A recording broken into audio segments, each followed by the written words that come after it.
welcome back to episode 7 of the Designated Players podcast. We are joined with a special guest designated player, Jason Distefano. Jason, say hi. Hi, that's me. Jason, why don't you tell the people who you support, how long you've been supporting for, and your favorite MLS memory so far. Oof, okay. I am an FC Cincinnati fan, tragic. I started following the second half of their last USL season. And favorite MLS, I would probably say opening night of FC Cincinnati's season when the opening goal, the vMIA, it was pretty nice. Yeah, I like that. Haven't had many highlights, so yeah. Need to pull them when you can. Love it. All right, guys. So this is only our second guest so far on the pod, and him and Connor are going to be talking in depth about Atlanta versus FCC. So stick around for that. But elsewhere on the pod, we're going to be obviously going through Scarf of the Week as we always do. We're going to go ahead and give our 6-game roundup of the week. We're looking at RBNY, obviously, Inter Miami, Colorado versus Orlando, LAFC game, which was a belter of a game, San Jose, and then, of course, Atlanta versus FCC. We'll give you our best player of the week, our worst player of the week, the goal of the week, which I think we can all get it out there now, was a 40-yard screamer into the top corner, but we'll talk about that in a little bit.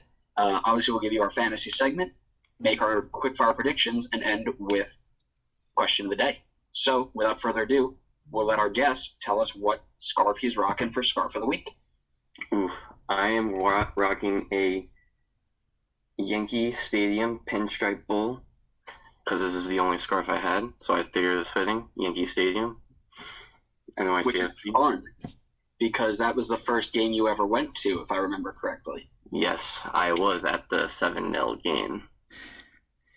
You're welcome. So bad. Adam, what are you rocking? In honor of Montreal's CCL game this past, what did they play yesterday night when we were recording? I decided to pay homage to the easily best player Montreal's ever had, and that is the main man, Didier Drogba. So I've got a nice, lovely blue scarf with his face on it. Nice. Connor. Big shocker here. Had the same scarf as last week. Big surprise. Expect a lot of the same coming in the future. Look forward to it. Good for you. I, in memory, as the women of the U.S. national team continue to kick ass, I am rocking a 2016 Copa America Centenario USA scarf. For memories of when the men's national team were half decent, and because, I miss when the USMNT didn't make me cry.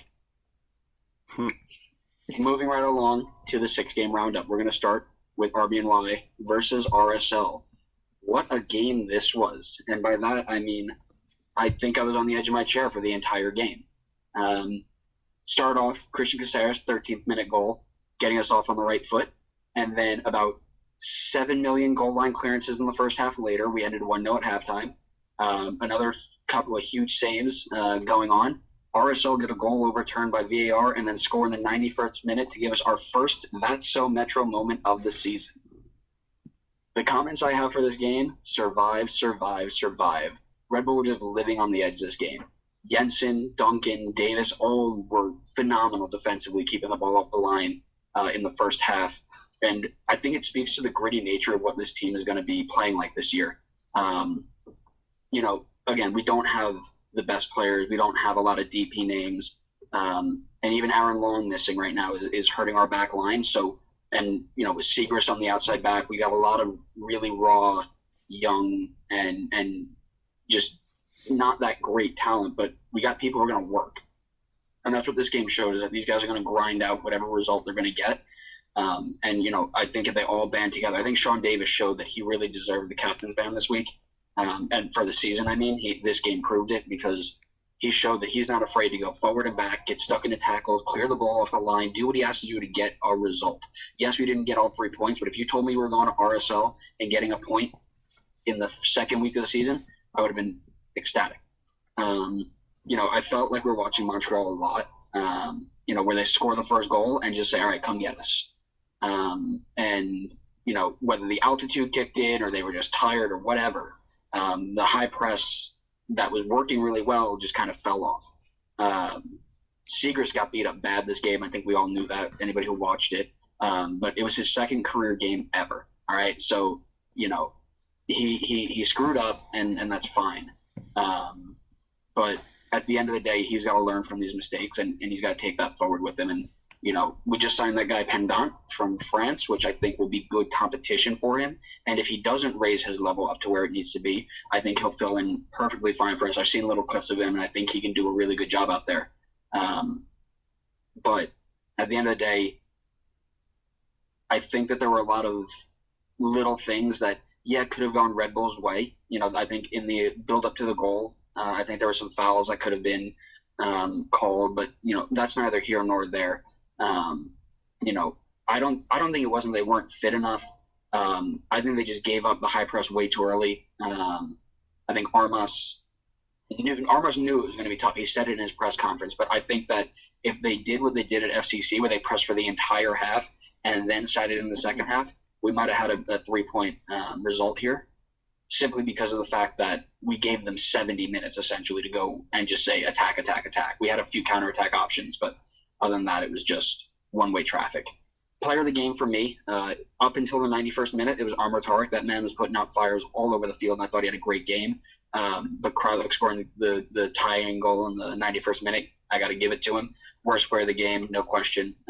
Segrist, he was burned time and time again. Every attack came down that side, including the game-tying goal, and they destroyed him.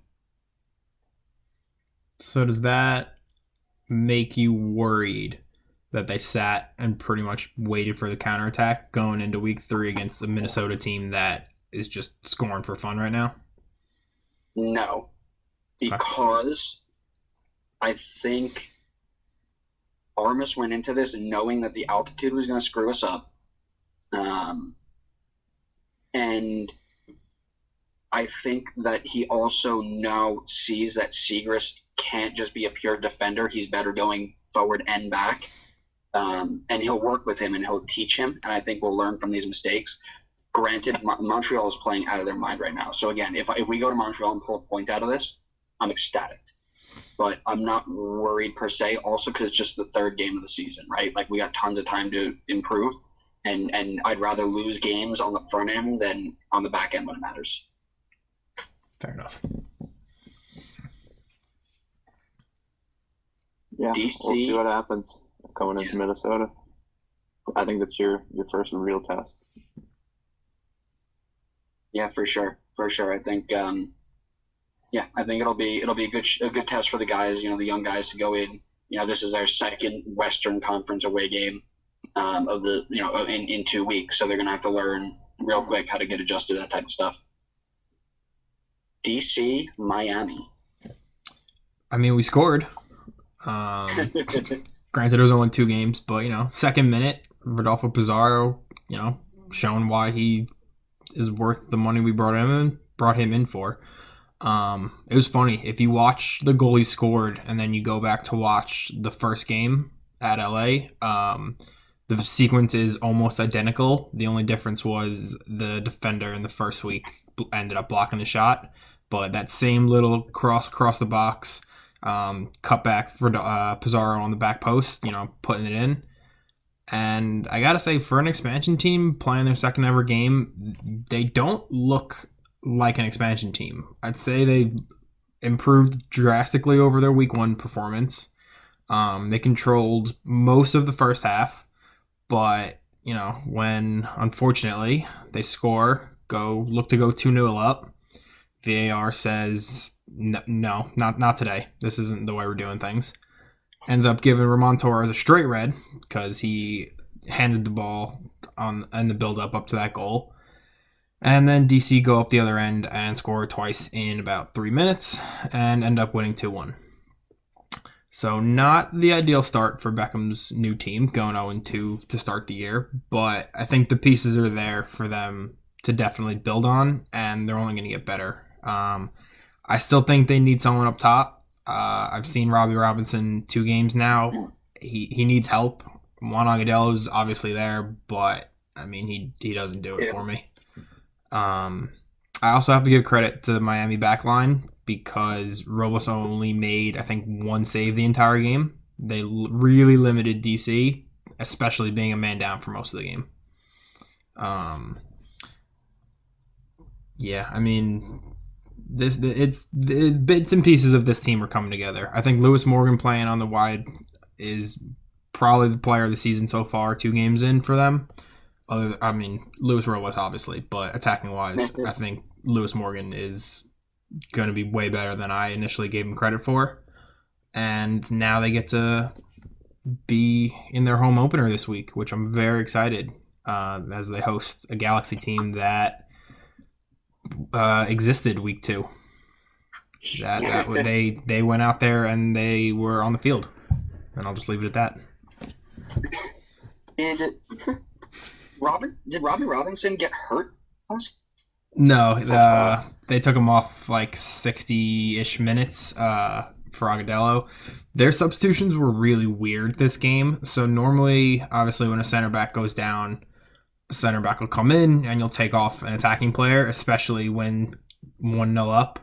Our coach just said, you know what, I don't care. And he put more attacking players on, and he just said, you know, our wingbacks will kind of just stay back more and we'll defend almost with a 3.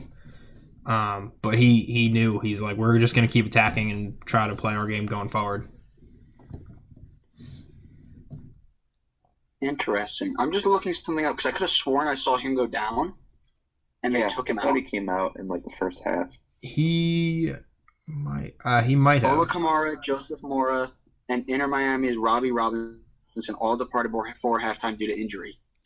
So that's something to keep an eye on, definitely for sure, because with him possibly out, you're looking at Juan Agadello as your starting striker. Yep. Good luck. Yeah, I know I've said this before. They have, a month and a half, 6 weeks to bring in. I mean, I think that's probably our biggest target area for the market right now is a striker. Yeah, for sure. Agreed. Colorado, Orlando. Big Cone. What are we looking at? All right, so some key moments from that game. There were no goals in the first half, but I thought that some of the key moments were a save that Clint Irwin made on Kyle Smith in the 20th minute.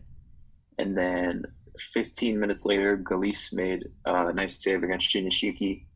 And then the next minute, João Moutinho came pretty close to getting the opening goal for Orlando.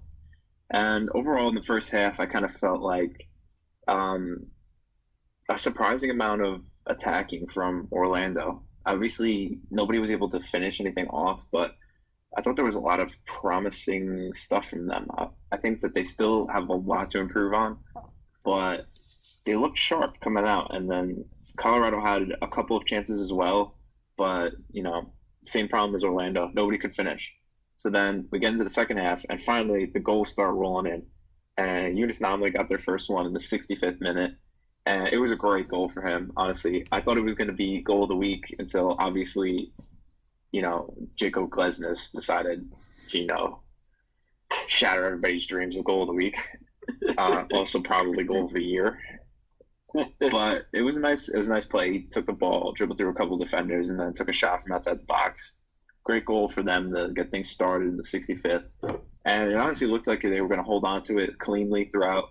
But then Chris Mueller comes on in the 80th minute. And then 3 minutes later in the 83rd, he scores and levels it for Orlando. And I really think that he's a solid player, and it's surprising to see them not using him more. I would like for them to use him more. I think that he could be useful for them, especially when Nani and Don Dwyer are out, because otherwise I feel like this attack is just nothing. Like, they're not going to get anything out of this, because prior to his goal, they didn't score the first week, and they were 80 minutes into this game without getting a goal again. So obviously something needs to change up in the attack because if they want to get anything out of the season, they're going to need to score some goals. And then right when you think they're going to steal a point from Colorado, Colorado gets a late corner, plays it in. Drew Moore with the header in the 90th minute to steal back the points from Orlando and come away with a 2-1 win. And I thought that Colorado was a lot better with their finishing in the second half. And I feel like things started to click a little bit more. Obviously, you're playing against a weakened Orlando team. You would kind of expect a bit more, but in the end, they still got the win, and that's the most important thing. At the end of the season, the points are going to matter more than the scoreline. So overall, not Colorado's best game, but got the job done, and that's what matters the most. All Were you aboard the talking about bandwagon. Mueller before? What happened? Adam, what were you saying? I said all aboard the bandwagon. Oh, yeah. No, I'm fully on the Colorado bandwagon. I think they're going to be great this year, and I'm excited to watch them finish third behind Minnesota in first, the Galaxy in second. Connor, were you talking about Mueller before? Yeah. Okay, yeah, no, I had the same thought where I'm shocked that this man comes off the bench in the 75th minute. Like, this guy is literally your best attacking option that's healthy right now, and you're bringing him on with 15 minutes to play. That's absurd. Yeah, he was a rookie last year too, right? Or 2 years ago, I think. 2 years? Yeah, I think this is his third I year in think the league. he was pretty solid for them last year. That's why Yeah, it was surprising for me. he's been a fantastic option for them since he come to the league. And he was second in rookie of the year running up to Gressel, I think. Yeah, If I'm thinking of the same year, then that's when he came in, and I think so. Yeah. And this is why Orlando won't make playoffs, because their coaching staff or whoever they have making decisions up there is bringing on their best attacking player with 15 minutes left. It's like, what do you? Yeah. like, what goes through your head? And Yeah. like I said, it's fascinating because they only bring up their good scoring opportunities when they play Red Bull at home, but they can't wait. They can't play Red Bull at home every week. You know what I mean? I know what you mean. So I'll wrap it up with I thought player of the game was Eunice Nomley. I thought that even besides the goal, I thought he was a good attacking option for them throughout most of the game. But then obviously the goal was the icing on top of the cake. And I'm going to say worst player of the game was Benji Michel, just because I thought that he really didn't add to the attack much. And then as soon as he gets taken off, 3 minutes later, his replacement goes on and scores. So I think that says something about him. So, Adam, did you give player of the week and such, or a player of the game and such? For the Miami game, I did not. I'll give it to Lewis Morgan, player of the game. Worst player of the game. Oh, I don't know. It'd be tough because, what's his face? The former Cincinnati defender didn't play. Oh, Alice Powell. Yep, he was on the bench today, so I can't give it to him automatically. Adam, why don't you go ahead and give it to... Hold on one sec. It's coming up. Roman Torres for getting the red card. I mean, yeah, but I mean, it was a bit harsh. Like, it wasn't the worst red card I've ever seen. So, yeah, I agree. You can also give it to Figal, who has the joint worst WhoScored.com rating. Yeah, he wasn't as bad as that rating probably suggests. I think he actually improved, and I actually have him. Not to give my fantasy picks away, but in a sneaky little switcheroo going into this week. Cheeky. It's worth taking a flyer on. So why don't we go ahead and go into what is easily known as the game of the week? Yeah, so originally we had on our script this was supposed to be the SKC versus Houston game because I had messaged Andrew and Connor during this game that they should both turn it on because of the absolute domination from Kansas City. But then this LAFC versus Philadelphia game happened, and I said we can't have this episode without talking about it. So we changed the script. I'll start off with the major downfall of this game, and that's living in New York. It's a 10:30 kickoff, and Jesus. It ended around 1 a.m. and waking up at 6:30 the next day was not enjoyable. But it was so worth it because I struggle to see how a game this season is going to top this thing. I mean, it had everything that you could possibly want. 6-goal thriller, 2 free kicks. I mean, I don't know if you call that a free kick or a rocket from the moon, that one free kick. I mean, both, yeah. Jesus. That thing was from literally another state. Well, if you look at the goals, ready? Sergio Santos, top of the box curler with his left foot. Vela says, okay, I'll one-up you. Free kick, top of the box, 1-1. Glesnes says, okay, it's my turn. And just hits easily goal of the year. I'm just going to call it now. We'll replay this at the end of the season, but goal of the year by far. Diego Rossi says, all right, I can curl it in 2, make it 2-2. And then just 2 scrappy goals toward the end from Aronson and Segura makes this 3-3. I mean, this game was just silly. It's one of those games where you just don't want it to end. Like, if it was another 2 hours and the game ended 7-7, I'd be fine with it. I will shout out Carlos Vela, who was the 3rd fastest player to reach 50 goals in MLS. Did it in 61 games. Just putting it out there, Zlatan did it quicker. Who else? And Josef. Yeah, there you go. You got to give Connor's boy a shout out, or he'll cry. That's fair. I won't cry, but yeah, you will. I mean, I can tell you both of those guys are scoring the same amount of goals this season. So, yikes. But yeah, I have to say, from a goalkeeper standpoint, I'm not convinced by Vermeer yet. I think he's still kind of adjusting to how LAFC want to play and getting used to the league and kind of his system. But that being said, none of the 3 goals he let up were his fault at all. You can make the argument that the last goal for LAFC maybe was a foul on Andre Blake leading up to it, but I mean, again, I'm more than happy with the 3-3 tie. I think both fans can go home happy with having the best game in MLS. So, if we're talking about unsteady keepers, let me direct your attention to Daniel Vega of San Jose. Look at that transition, huh? That's right off the top of my head. That was good. That was good, right? I'm proud of myself. So let's talk San Jose, Minnesota.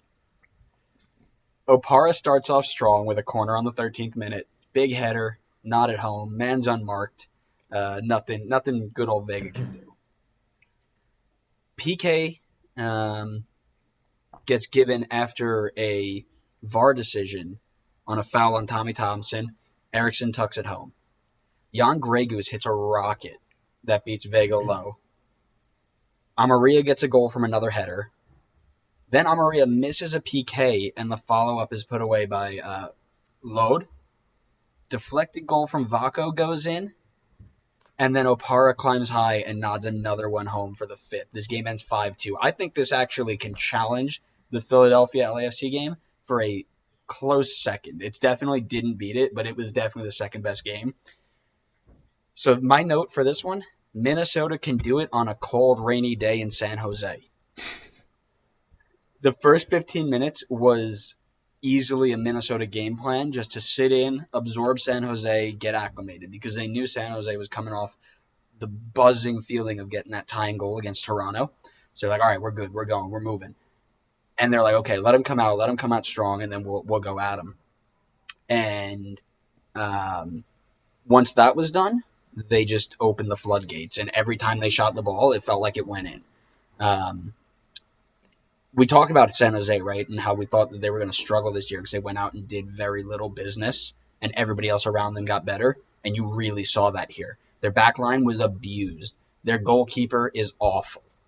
Daniel Vega is awful. And I mentioned this. I thought, I'll actually turn back on myself here, because I thought he was good who made mistakes that you didn't want to see. Nah, he's just plain awful. This man, every time the ball went towards him, it hit him in the hands and went in. He couldn't save anything. It was just so painful to watch as a former goalkeeper. Like, if you get beat like how Vermeer or Blake were getting beat, fine. All more power to you, right? If you're getting beat when the ball hits you in the hands, on both hands, and still goes in, that's unacceptable. And it just hurt me, right? But this game also spoke to the technical ability of Minnesota. They spent a lot of time being really bad, right? Their opening 2 seasons, they were really bad, but they were patient. They didn't just go out and pull an Everton and just buy anybody. They were really, really calm, and they built the team front to back, and they're strong. And now they're able to play their style of football. Opower can get up and attack on corners. Amaria is going to be disgustingly good. Their back 5 or 6, however they want to play that day, is very good. Everybody all over the place is very, very good. San Jose has been around forever, and they're very bad. And you can't go into, and I know I sound like a broken record with this, but you cannot go into a season with a team that missed the playoffs by 3 points and not buy anybody except a defender who is really an attacking midfielder, or a wide attacking midfielder. Alanis is a good signing, but he's better going forward than he is defensively, at least for the first 2 weeks from what I've seen. And he's not going to solve all your problems. You really needed a true number 9 and a goalkeeper that wasn't awful. And now you're left with Quincy Amarikwa with a backup of Chris missed from the 6 Wondolowski and Daniel Vega. And this team is going to suffer against any half-decent team. In the second half, they showed that they have some sort of technical ability going attack, when they attack, right? Vakwa and Eriksson started to combine a little bit and create some chances. But anywhere from their center defensive mid straight back, they're just poor. And it's going to be difficult for them to get results because I can tell you from experience that if your back line is weak or your goalkeeper letting in soft goals, your attackers don't want to play because they figure it's useless to go score a goal when they're just going to give one up anyway, right? Almeida's really good as an attacking-minded coach, but he's got to find a way to shore up that defense or they're missing the playoffs again. Player of the game, Big Ike, 2 goals from center back, big day. Jan Gregus, honorable mention, a goal and 2 assists. Worst player of the game, if you could guess it. That's right, it's Chris Wondolowski. No, I'm just kidding. Daniel Vega, man couldn't save a Word document. I mean, it's fine. They have Philadelphia this week. They'll do great. Well, here's the thing, right? Now Vega's going to come out and pull out a save on one of those 40-yard screamers to the top corner, and then he'll let one go through his legs. The craziest thing about that goal is whatever team Glesnes played for in Norway tweeted a video of him doing the exact same thing from open play. So not on a free kick, but pretty much the same distance. That's mental. That's insane. So what I'm hearing is he's going to hit one from 50 next game. Yeah, pretty much. Off a goal kick, I think. Yeah, off a goal kick. Do we want to move into the segment where we allow Jason and Connor just to talk about their 2 favorite teams? I think we do. Go for it. All right, so our first real conversational segment here between 2 fans of teams that played each other. I don't have a clever name for this. Does anybody have a clever name for this? I don't know. Yeah, me either. We'll find one midweek and edit it in. That's fine. But yeah, so going on to Atlanta versus FCC, why don't we start with a breakdown? So we're back here. Got a new location, but I still have my same guest, Jason. We are back re-recording after some audio issues. We're here to break down the Atlanta FCC game because as you know, I'm an Atlanta United fan, and my friend Jason here is unfortunately a FC Cincinnati fan. Way to take a punch right out of the get-go. Exactly. Listen, I got to make up for Adam not being here. That's true. All right, so just to go through a couple of the key moments for the game. So the first one that I had of note was Spencer Ritchie's big toe save against Barco in the 18th minute to keep it 0-0. And then we have Barco getting his goal in the 21st off the nice cross from PT. So that led to 1-0 at halftime. And then after halftime, in the 55th minute, Emerson Hyman makes it 2-0 for Atlanta. But not too long after that, in the 64th, Yuya Kubo gets his first goal and makes it 2-1, gets FC Cincinnati back in the game. And then late in the 75th, Brad Guzan makes a really good save to deny Regaton a chance to steal a point away for FC Cincinnati. So those were kind of just some of the key moments. I don't know if you had some that I didn't list here. Yeah, you basically covered all of mine except for at the end of the first half. I noted that FCC Cincinnati was kind of like peppering you guys, and then Locadia takes a fake shot, passes off to Cruz. Cruz kind of gets in behind one of the Atlanta defenders and gets a little bit of the jersey, pulls him down. No call, no review. Just wanted to, lay that out there. Yeah, that's a good one to bring up too. So just some comments in the game. From my perspective, I thought that this was kind of a trap game for Atlanta. They were going into a game where, the entire league is expecting them to come away with an easy victory because, Cincinnati doesn't have the same reputation or skill set that a lot of people see Atlanta having. And not only that, but they're also missing their goal king, their first game without him. So, the other players are going to have to step up and make up for his presence on the field, his lack of presence on the field. And I really think that Barco and Petey did that. And that's the reason that Atlanta was able to get the win today. I think that Barco and Petey really started to show the type of player that everybody expected them to be when Atlanta first signed them. Adam Yan stepped in as the new main attacking man for Atlanta. And, he didn't really do too much for me. I thought that he should have been more involved. But with that being said, it was his first game out there. It wasn't terrible. I think that it will get better as he gets some more chemistry with PT and Barco. So if he can step in there and do a decent enough job, then the Atlanta attack should be all right. In terms of FCC, I thought that they actually had a really good game. I didn't think that they did too much wrong. I thought that they were a good threat against Atlanta most of the time, and I feel like the attack is slowly starting to get to what I was kind of thinking about early in the season when I originally said that they were going to make the playoffs. I think that a lot of the attack has to come through Yuya Kubo, and I think he's got to be the main distributor in getting everything, get the attack together. And if he can do that with some help, maybe from like Regaton, he's going to get great service into Locadia, and Locadia is going to be a killer for them. I think he could be so good for them, but they got to get him the service.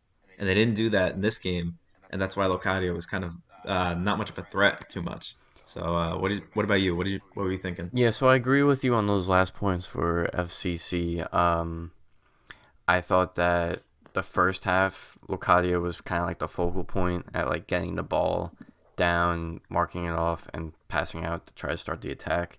Second half, he wasn't much of a factor. I thought you guys did a really good job of keeping Locadia and the rest of the attack like in not like a significant position to score. FCC took 14 shots. I think all but 2 were from long distance outside the box. So I thought that was pretty significant. Locadia had like no shot at goal with the header. And then the one goal that you guys did let up was a Kubo like knuckleball that Guzan just never saw. So I thought you guys did a good job at that. I have been impressed by the FCC's attack. They've been much better.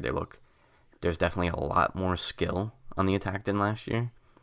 But just to show the difference of the two teams, of how organized Atlanta is to FCC, because I still think that's the one thing FCC lacks is like organization and patience.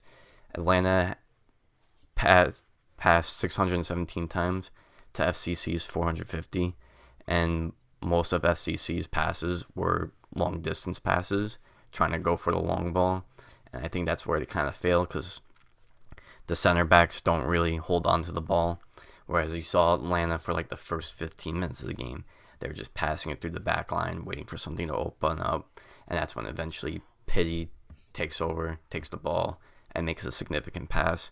So I think that's just one aspect that FCC needs to get better at. And then that's really what I took out of the game. I think FCC has the skill. It's just a matter of getting organized. And the backline, just not sure what they need to do with that. Yeah, I completely agree with you. So I'll hit you with some questions here, and you can break some more things down for me. So we talked a bit about the attack for FCC, Mhm. but in terms of the back line, do you think that you've seen any improvement over last year? Now I know that last year the back line was atrocious, so it's kind of hard to go worse than that. But do you think that there's some potential for the back line to kind of get things together? So the backline was obviously awful last year, and at the end of last year when Jans took over and kind of implemented his scheme, they got much better. There was a couple of games at the end of the year where they held a clean sheet, and that was like, I think that was the only point of the season where we held consecutive clean sheets. So I thought that there was something potentially there, and then obviously now that he's not here anymore, there was Yohan Damat came in, and I guess he switched it up because it's there's definitely just a lack of communication and organization. Anytime they get there's any sort of pressure in the back line, like Waston's looking over his back and wondering where Vanderwolf is, and Vanderwolf's wondering where DePlagne is. DePlagne is like 20 yards away, and so it's a little bit of a mess. I've been surprised that Gutman's been coming off the bench. I thought he really bolstered our back line as a on the left ball back position. It's nice to see Garza back, but he's a little bit more attacking minded. I feel like FCC gets stuck when Garza is getting attacked, and then Watson and Vanderwolf are just easy targets for someone like Pity Martinez. So I do see potential. I haven't been impressed with them the past two games to start the season, but I'm just surprised that they kind of like forewent Jans's scheme, and Damat's just kind of like toying around with it again. So Yeah. I agree with you. I thought uh, one thing to know from me is I thought Gutman was going to have more of an impact with the team as well, and maybe he still could. It's still early in the season, so he may take over for Garza eventually. But I think that he has a lot of potential to be a solid fullback choice for you guys. yeah, I agree. And honestly, anyone right now is really better than Planier. I think he's kind of out of position right now, and I think that's only going to hurt us moving forward. Anybody except Alvis Powell. Oof, yes. Alvis Powell is much worse than the Planier. I take that back. All right, so another thing that I wanted to ask you was so obviously year one did not pan out as people would have hoped for. Mhm. Obviously, I think, a lot of people had some modest expectations and didn't expect them to be world beaters the first year, but it was pretty ugly. So, do you think that year two, is it going to be an improvement on last year? Is it going to be more of the same? What are your thoughts? So, coming into the season, I was actually expecting them to compete for a playoff spot with Jans at the helm. I thought he made some really big improvements at the end of the year last year, like I was saying before. And then I thought the additions of Locadia, Ragaton, CM De Jong just got his paperwork completed, so he's with the team now. So there's a lot of new attacking pieces that are much better than last year. So I was expecting a huge improvement. So with the Jans firing, I kind of took a step back, and my expectations have decreased significantly. Um, I think you just look for improvement this year. You just look for more goal scoring, which they'll probably get, and they need to figure out the back line. Not expecting playoffs, I would say upwards like 10th place in the table, and then you kind of like chalk it up as, hey, we improved, no big deal. Find your manager of the future, and then you figure it out from there. Yeah, I was thinking the same thing. At first, I thought playoffs for you guys, and then after the coach gets released, then things kind of stall a bit. I think that you guys are probably. I mean, obviously the team is much improved over last year. I Mm-hmm. feel like you guys are following a similar path to Minnesota, where you guys are not.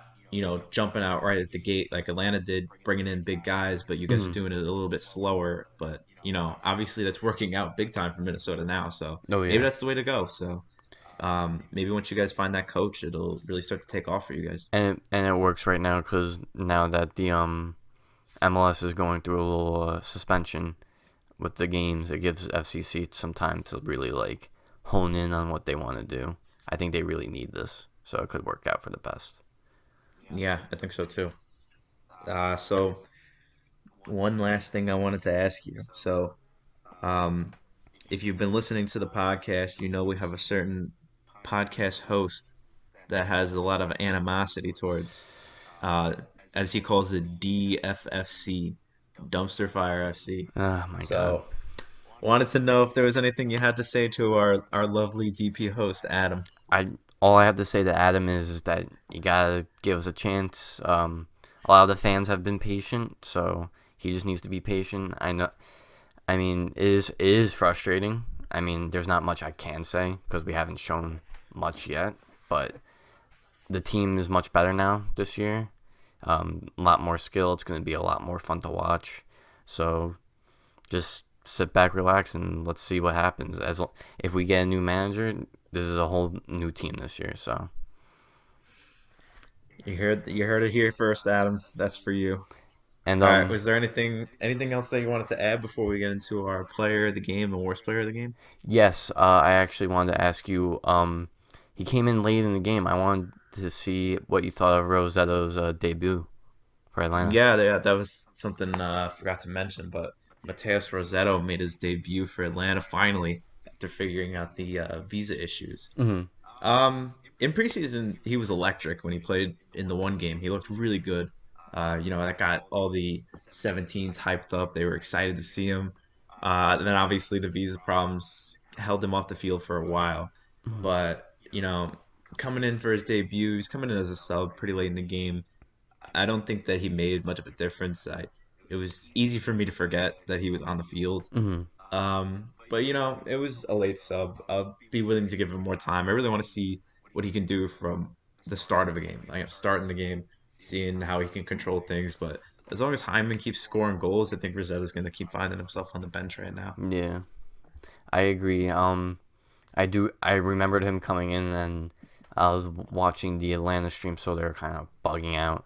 They were like, "Oh, here he comes, the youth," and then all I remember was him getting a yellow card, and that's all I remember watching. So it was Yeah. pretty insignificant from my end, but also great to see him on the field. Yeah, good stuff to finally see him in an Atlanta United jersey. All right, so why don't we wrap this thing up with player of the game and worst player of the game? So we'll start off with player of the game. Your thoughts? Your I best player? I chose Pity Martinez solely on the fact that the first 15 minutes there was kind of like a stall in action, and both teams were trying to figure each other out, and then Pity kind of just takes the ball at midfield, sends a nice through ball in for Barco, where you were talking about before. Spencer Ritchie makes a big toe save, and I think he really just opened up the game for you guys, and then he got the assist for Barco's first goal. So I thought he just really changed the game for you guys, and without him, I'm not sure if the long ball game or whatever you guys would have done without Pity would have worked. Yeah, he was definitely a game changer out there today. So, worst player of the game. Who's getting the roast for that one? I had to go the Planye. Backline, there's issues, and I always just tend to see him as the weak link. I think he's playing out of position personally. On that first goal, Barco kind of just slipped right behind him, and he was late to come in. I think the ball ends up coming off his knee. Like he was just like kind of like a step too slow. Loved him last year. I think he played almost every game, every minute for us. But I think you have a better option with Gutman on the bench, and until you see Gutman there, the backline's gonna have issues, and I think he's the biggest issue there. Yeah, I think if he doesn't start to step it up, he's going to find himself on the bench. Hope so. Who do you think was the worst player in the game? For me, the worst out there was Frankie and Maya. To me, he didn't bring anything to the game. I felt like he kind of just blended in with the rest of the guys, and I found that the few times that I did notice him in the game, it was usually him getting yelled at by the ref for another foul or another foul. And then eventually they racked up so much that he got a yellow card. So I thought that, but he's young. Mhm. I think that better games are ahead of him. He'll only get better as the season goes on. So not the end of the world for FCC. Yeah, and I understand your take. Frankie, I feel like the midfield is kind of like weird the way it is. I think he's playing maybe a little out of his the environment you might want him in.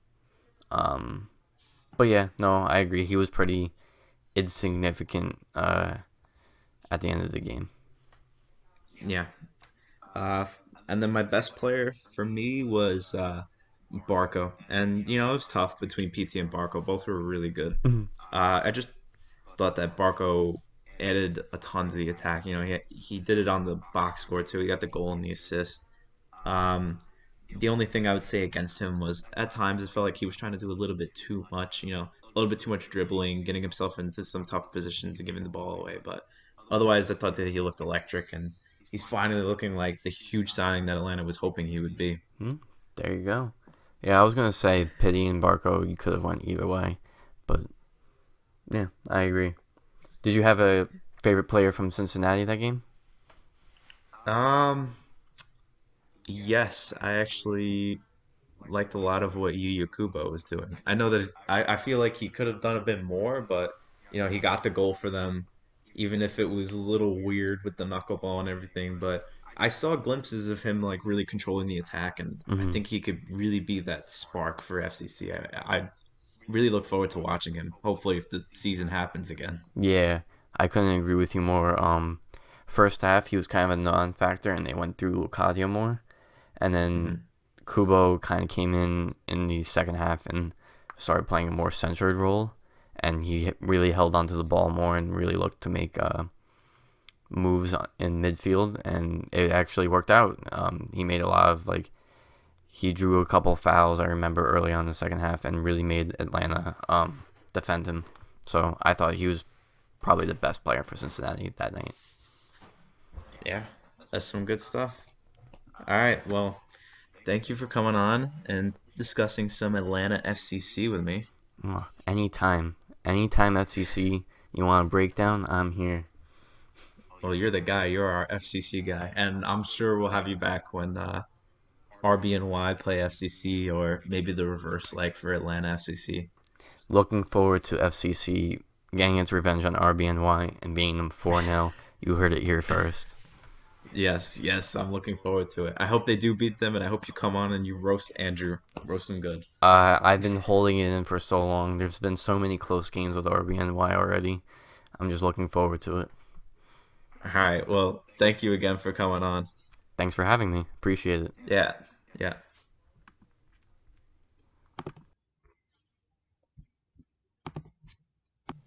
All right. Anybody have any other questions? Nope. I'm good here too, guys. Great talk. I thought that was really good. Speaking of good, let's talk about the Beckham of the week. Another great transition. Yeah, no, I'm really good at segues. It's kind of like my thing. Yeah, like the Um, scooter thing. yeah, sometimes. Start with Adam. Adam, what do you got? I actually don't have a single Beckham player of the week. I gave it to the entire Sporting Kansas City team. I genuinely I couldn't pick out an individual from this team without seeming to discredit the others. If anyone watched the performance that they put on, it was men amongst boys. I mean, we've spoken at length about that Houston defense, but Kansas City just firing on all cylinders. Polito scoring again, so 2 goals out of 25 already completed for the season. But this, I mean, Gotti Kinda scoring again. This team just looks scary, and depending on how Atlanta look after their CCL game, and if depending on the lineup, I they should be worried this weekend. Good shout. That's a good shout. Connor. I went with Jan Gregus for his attacking role with a goal and 2 assists and a 5-goal beatdown of San Jose. Yeah, I was stuck between Jan and Big Ike, but I went with Big Ike because he was my player of the game, so I couldn't give him player of the game and then give his teammate player of the week. So Big Ike, 2 goals, center back, as I said before. Big ups, Big Ike. I want to make it known that I put Big Ike down before that was announced, so MLS copied me. I made all these selections before the week was even over, so, big ups to me. I know I'm awesome. Yoshi of the week. Again, we'll go to Adam first. So, for the second week in a row, I'm giving it to Chicharito. Oh my God, you're awful. I'm sorry. A home debut, and you get shut out by Vancouver and do nothing. Like LA are poor. You couldn't have picked anybody from LA's back line, Houston's back line. I could have given you 3 people from there. I probably, but Chicharito's bad. You hate Chicharito and you hate my happiness. So I hate one of those things. I'll let you pick which one it is. But I mean, I'm sorry. You can't come in for this money, wear the captain's armband, and just do nothing, especially at home. Like, it's bad. Okay, I'll give it to you. Connor? Mine's kind of harsh. I think I'll get some shellac for it, but I went with Vermeer just because when I looked it up, they had 5 shots on target against them, and 60% of them went in, so I don't think that's a very good rate. Obviously, some of them, there was not much he could do, but, the 40-yard shot was fantastic. Not to take away anything from that, but you also conceded a 40-yard free kick from a center back, so. Yeah, okay, that's super harsh. I'm just gonna go out there and say that's real harsh. Anything else you want to do to defend yourself there? I kind of agree. I mean, I said it in our recap. None of the goals are his fault, but yeah, I mean, I think he wasn't great this game. You think he was the worst player of the week, though? I mean, no, because I said Chicharito. But I didn't watch a ton of games, so I had to pick. I wanted to pick one from a game that I watched. All right, that's fair. I'm sure there was someone worse than him, 100%. Yeah. I mean, if we're talking about bad goalkeepers, here we go. Let me direct you to Daniel Vega, who is my worst player of the week. Guys, I don't know if anybody actually watched that game, but I sent Adam a clip of some of the goals that they scored. Yeah, it was bad. It was awful. I mean, I think there were 2 that were there was one that was okay. I think the first Ike goal was all right, maybe not. And then you had one that goes through his hands low. He made a penalty save, and then the rebound hits him in 2 hands, hits him in the face, and goes in. And then Ike's second goal is a header down to his right that he dives, gets 2 hands on it, and it goes through his hands again and goes in. It's just, he was so bad, man. Just so bad. All right, so why don't we move into the fantasy femtosecond? Shout out to our top scorer of the week, the individual week, Keen FC, a Miami fan. Big ups. How many points did you finish with? 96. 96. All right. And then at the end of 2 weeks, top of the league, MLS Fantasy Stats, a Loons fan, and I believe somebody who Adam knows relatively well, yeah? Yeah, we've spoken on Twitter for probably the past year, back and forth. His name's Ryan Anderson. Big moves. We'll have to give him a personal shout-out on Twitter for being top of the league after 2 weeks. But why don't we go ahead and review fantasy must-haves and sleepers, starting with the must-haves. Well, hold on. How did your team do this week, Andrew? Let's move on to fantasy must-haves. Okay. I finished in 3rd out of 3, but I also predicted the most games right. And if we're going to talk about things, we're talking about them both ways. I didn't have a good week. Allow me, all right? So who's in first You of the didn't three of allow us? me last week. Yeah, who's in first of the three of us? Who cares? No, that's not how this works. Adam is topping our league, between the three of us. Adam, how many points you finished with this week? 83 Oh man, casual. with captaining Pavone because I can't Oh. can't pick a captain to save my life. Him Yeah, this no, you week and can't. Yosef last week. That's great. Complete side note: I go on to MLS.com and America's beating Atlanta 2-0 right now Sweet, in the 20 Surprise. something, in like the 25th minute. love it. They get murdered. Do you hate to see it? I don't know. Not if you're SKC. True. Big facts. I finished with 71 points, which wasn't terrible. Put me in 45th overall, so I'm bang average, man. I am 45th overall. I was 37th or 45th overall in points, 37th overall in the league. So, if you're looking for somebody who's bang average at everything he does, what's up? That's Connor, for where'd you ladies. finish? I had 83 points this week. So for the week, I finished where Adam finished. And I think I'm at 60th in the league after 2 weeks. And then I'm Jason, only where are 10 you points finishing? behind you. All right, a review of last week's fantasy must-haves and sleepers, starting with our must-haves. Diego Valeri, 8 points. Good job, Connor. You finally hit one. Alan I think it's Pulido. one of two. It's one of 3. Oh, you're counting the sleepers Yeah, I'm counting too? both of them. All right, well then I'm still 50%. Bang average, baby. You and me. Alan Pulido, 11 points. PT Martinez, 11 points. This is the funny part, because even though Connor hit, he's still the worst out of all of us. Why don't you just get to the sleepers? Um, Talk about the worst of us. how about you tell your replacement striker to not be terrible, and I will. Fantasy sleepers. Gotti Kinda, 10 points. Eunice Nomley, 8 points. Adam Yan, 2 points. I'm the only one who didn't hit this week. We get it. This is what I get for putting faith in Atlanta players.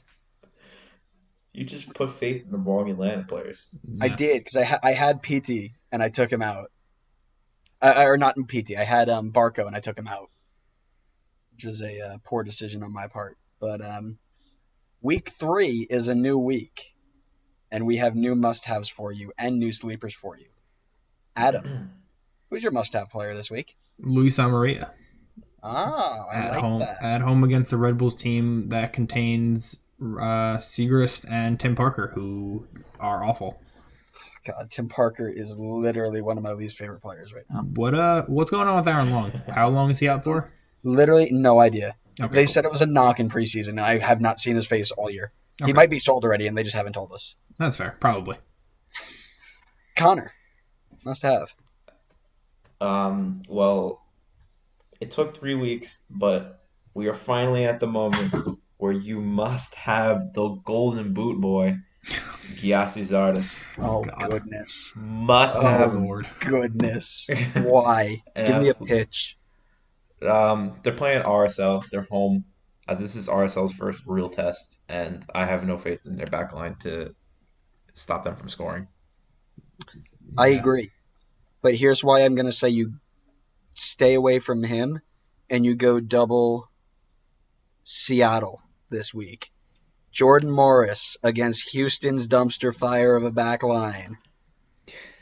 They conceded 4 goals and probably should have been more. Morris can blow by any defender, create some chances. He's going to go off with either goals or assist to Raul Ruidiaz. Maybe have them both, but definitely have Morris. How about some sleeper picks? Adam. I said either Jakub Glesnes or Jamie Montero from Philly. We've spoke at length about how bad San Jose is. Yep. I think if I had to pick one, it'd be Montero. Brennan Aronson is, at the time of recording this, away with the U20 national team. So I think he's the one that slots in as the number 10. I think they're home. Yeah, they're home against San Jose. So that should be good. That's a really good shout, actually. I like that. Connor. My sleeper pick is Johnny Russell, and I'm going with that mainly because, I mean, we kind of mentioned it for a second before, but Atlanta 2-0 down already to Club America. And I think Johnny Russell is going to go up against either Wyke or Campbell, and I think he can have a field day with them. And Interruption, I 3-0. think, oh, there you go, 3-0 makes my case even more. Jesus, But murdered. yeah, I think the defense has been lucky the first couple of weeks playing inferior teams, and I think they're about to get big time exposed. Also, a side note, they're playing 5 in the back, and they're down 3-0. Yeah, well, I don't think anybody outside of Meza in that back line can defend really well. Just wait for the home leg. They'll be fine. Yeah. My sleeper is interesting. I'm saying Andrasic away at NYC. Now, this is weird because we all know anybody who goes to Yankee Stadium and sings "Take Me Out to the Ball Game" has a little bit of trouble.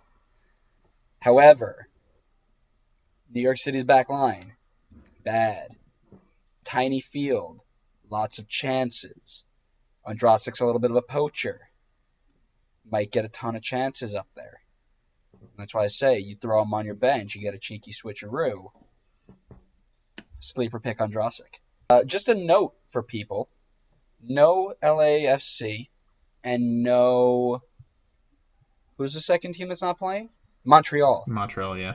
Yeah, so stick away from the inevitable players that you would take, which would fall under Carlos Vela, Diego Rossi, and of course Maxi Urruti, who cannot stop scoring. Oh, I can't believe that team is going to be decent this year. They'll fall off, don't Still worry. early. Yeah, They better. keep the faith.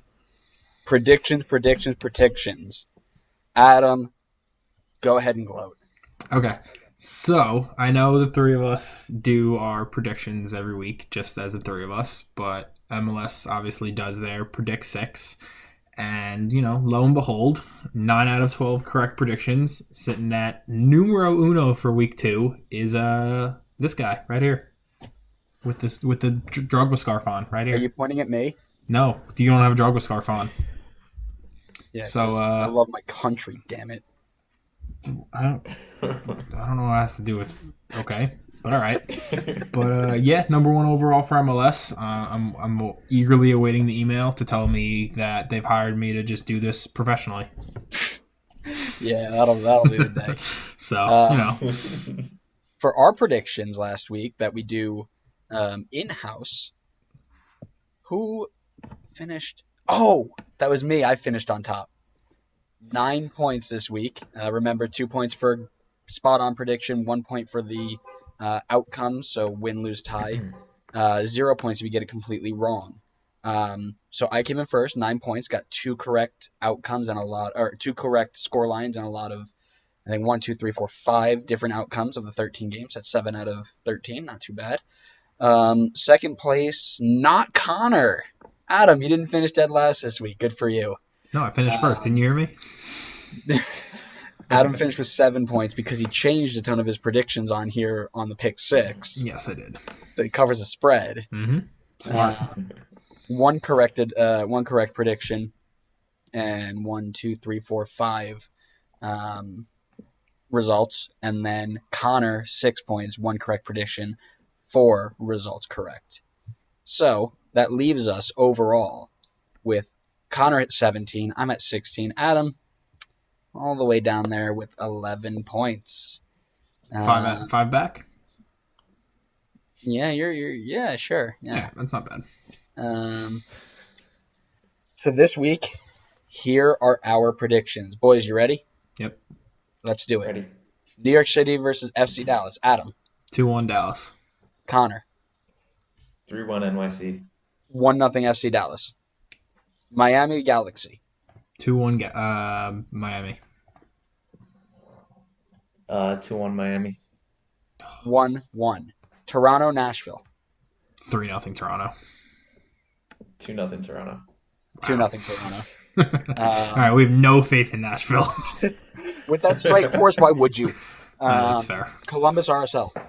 2-1 Columbus. 2-0 Columbus. 2-0 Columbus. Connor, stop copying me. FCC first. DCU. 2-0 DC. 1-1. 1-0 DC. Vancouver, Colorado. 3-1 Colorado. 2-1 Vancouver. 2-1 Colorado. Connor, the disrespect on the hype. Unreal. Vancouver's been solid this year. They Atlanta got But it's SKC. Colorado. I know Colorado has been good too, but Vancouver's home. Yeah, doesn't matter. Atlanta SKC. Depending on rotation, I said 3-1 SKC, but I could see this being a bit closer, so like 3-2. But I'll say 3-1. 3-1 final. Yeah.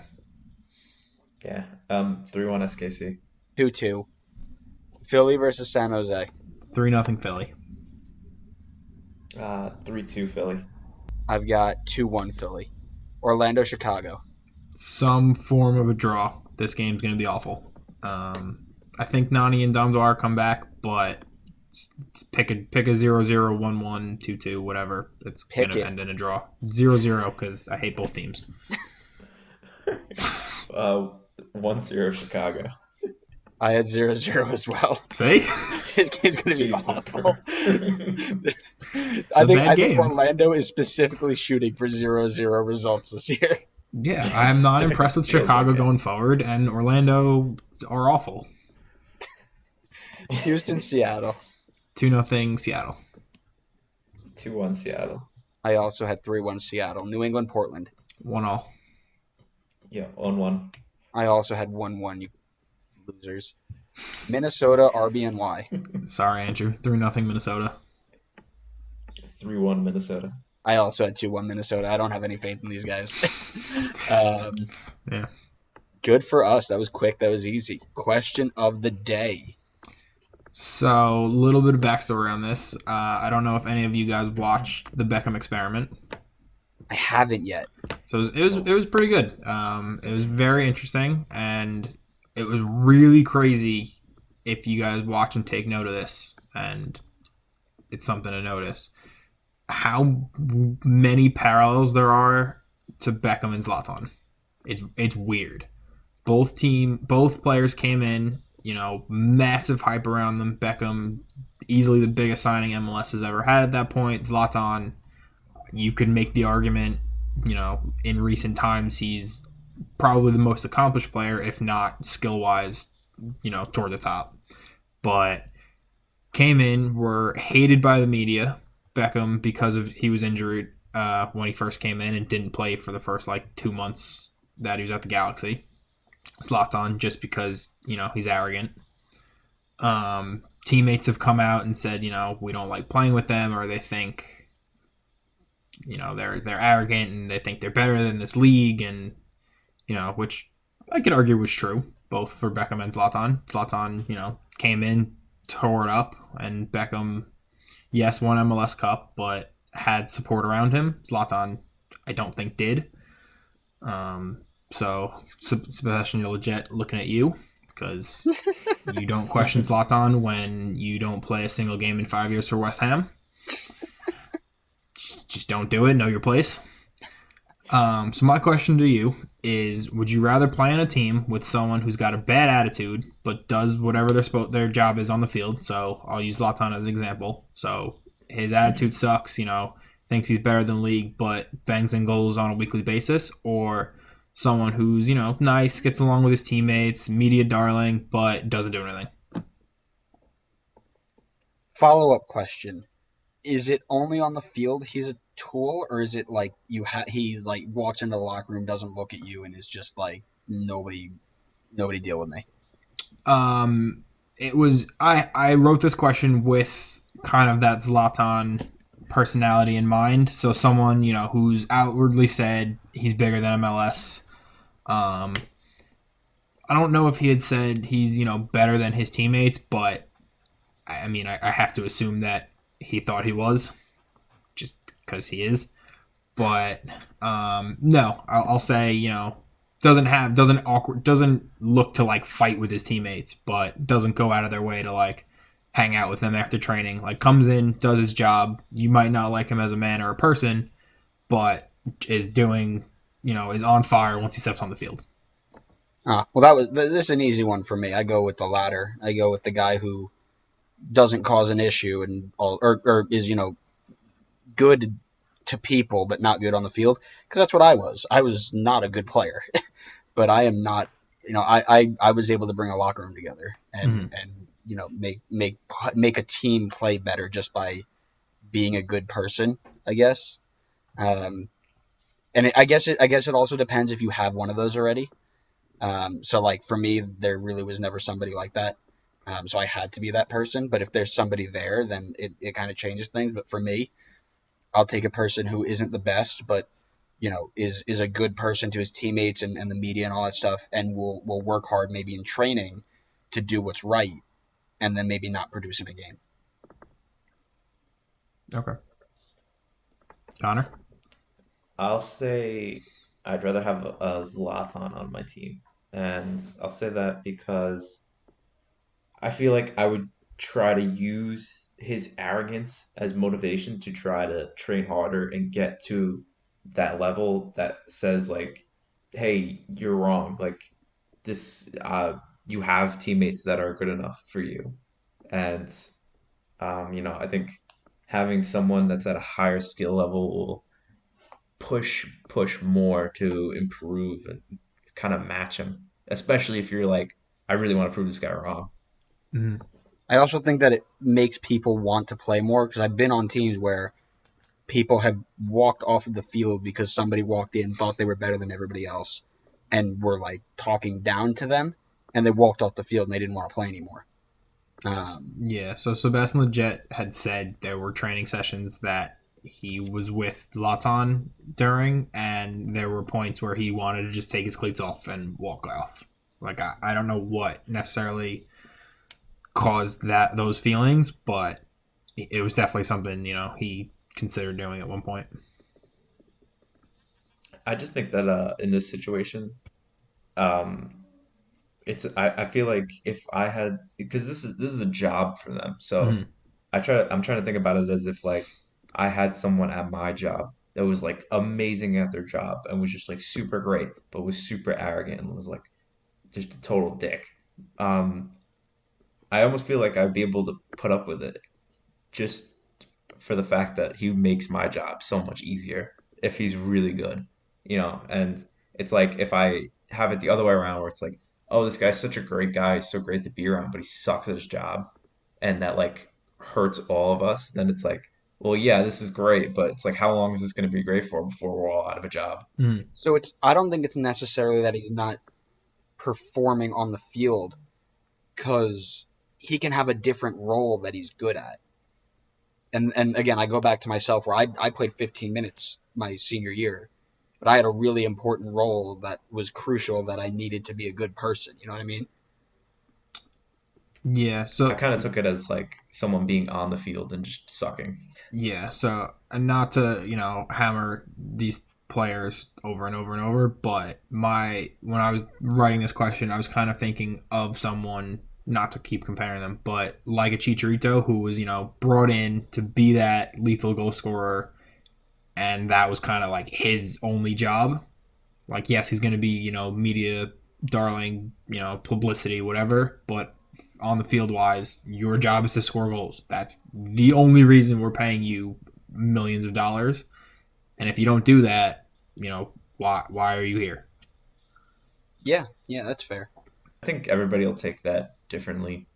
I think some people will obviously react negatively to like someone being arrogant or like yelling at you if they don't think you're doing well enough. But then there's like I was listening to Bobby Boswell's podcast recently, and he had Parkhurst on, and they were talking about Parkhurst's early days as like a rookie, and he had Twellman like yelling at all the rookies, and it's from what I sounded like Parkhurst never really like took it to heart, and it helped him to get better. So I think it probably depends on the person, like how they take certain things.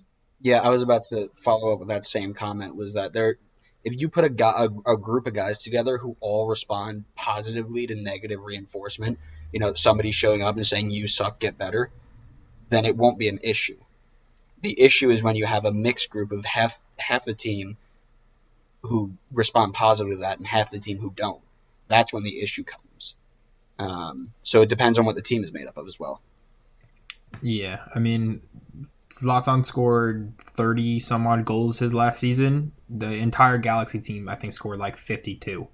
So 60% of your goals are coming from one man. He kind of has the right to be that arrogant. You know, he's literally dragging you to where you finished.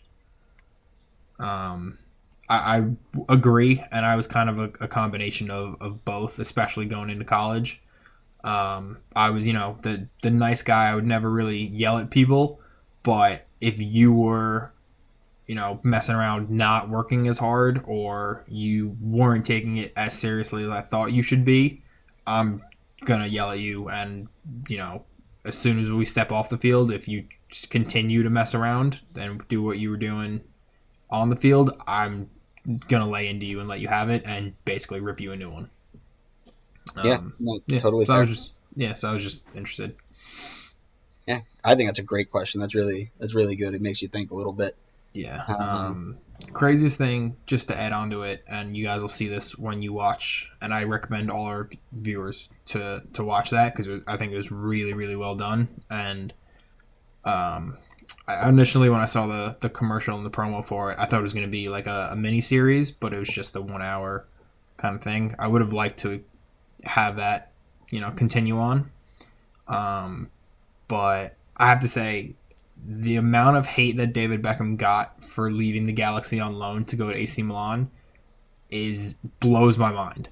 That AC Milan team, any person in their right mind, if given the chance, would have gone to that team. The LA Galaxy were garbage when he was there, and Landon Donovan in the thing admits it. He's like, we had bad players on the team. It's like, we were a bad team. There's no, hiding that fact. He got to go to a Milan team with Ronaldinho, Kaká, Pirlo, like Zambrotta, like the best of the best in this all world. of them in their prime, by the way. Yeah, like that Milan team, looking back on it, was silly, like cheat code silly. So I don't blame him. And then he came back and won you MLS Cup. So, I can't hate him.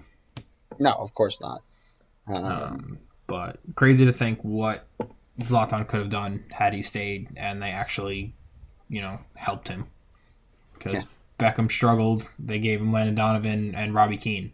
Zlatan struggles, and they give him Sebastian Lletget and Perry Kitchen and Jerome and Emmanuel Boateng. Oh my God! So if we get started on that, we're talking for another 4 hours. So. Yeah, no, I'll save you that. We'll cut it here. Thanks everybody for making it this far. That's the end of our show today. If you enjoyed it, make sure wherever you're listening to, give it a subscribe. If you're watching on YouTube, listening on Spotify, iTunes, Stitcher, wherever you get your podcasts, hit the subscribe button so you can follow us along and see when we post our next episode. We post every Friday, or this might actually go out on Saturday based off of when we can, when we get our renewal in. But that's for another time. But essentially, follow us wherever you get your podcasts. YouTube, Spotify, iTunes, Stitcher, Apple Podcasts, anywhere else really. Follow us on social media. We got an Instagram page and a Twitter page. All you Montreal fans have already seen us on a Twitter page, and shout out to you guys. Blew up our last tweet, so thanks for that. And then other than that, anybody got any parting words? Can we get an Atlanta score check before we go? We can get an Atlanta score check. I believe it was at halftime last time I checked. I don't know if it's restarted yet. It just restarted. Still 3-0. Yep. Yay. Not looking good for the boys who pretend they're the Metro Stars. I mean, obviously we don't pretend we're the Metro Stars. We win MLS Cup. There you go. I lined those pins up for you, Connor. I'm glad you were able to knock those down. The game is so bad that the video feed has just gone to multi-different colors, and only the little score thing with the time and score line remain on the TV. They're literally beating them so bad that they're playing them out of the picture. And now they've gone to commercial, so I don't know what just happened. They're not even playing Guillermo Ochoa. He's on the bench. You'll love to see it. But yeah, that's our show. This was Jason Distefano, also joined with Connor Wright and Adam Tamburello. I am Andrew Barnacle. This has been the Designated Players Podcast, and we'll see you at the next episode. See ya.